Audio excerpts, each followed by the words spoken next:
সকল ভাই বোনদেরকে শুভেচ্ছা অভিনন্দন। আজকে ছোট্ট একটা বিষয় আপনাদের থিমস দিতে আসলাম। বিশেষ করে আমাদের দেশে যারা এই যে ঈদুল আজহা এবং ঈদুল ফিতরের উপরে ডিপেন্ড করে যারা স্বল্প টাইমে মানে ৩ মাস মেয়াদি যারা গবাদি পশু মোটা তাজা করেন তাদের জন্য তাদের উদ্দেশ্যে আজকে আসা। আপনারা এখন আমাদের দেশে আবহাওয়া অর্থাৎ ওয়েদার চেঞ্জ হচ্ছে।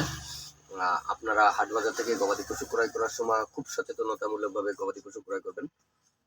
বিশেষ করে আপনার দেখবেন গবাদি পশুটি সুস্থ আছে কিনা সেদিকে আপনি খেয়াল রাখবেন।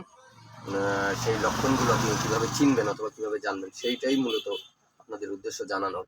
১ নম্বর হচ্ছে গবাদি পশু বিশেষ করে দেখবেন কান নাড়াচ্ছে কিনা, সে জাগর কাটছে কিনা।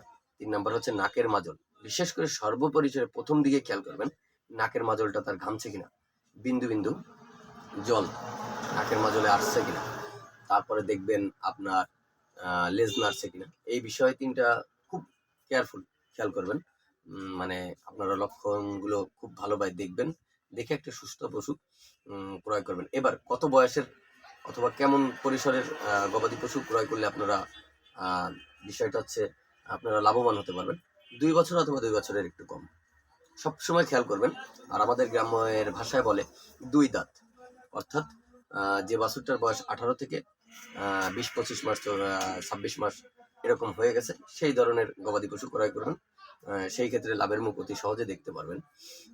আর বিশেষ করে আমাদের ওয়েদার চেঞ্জের কারণে আমাদের দেশে ল্যাম্প স্কিন ডিজিজ তারপরে এফএমডি এই দুটোর প্রকোপ খুব বেশি চলছে।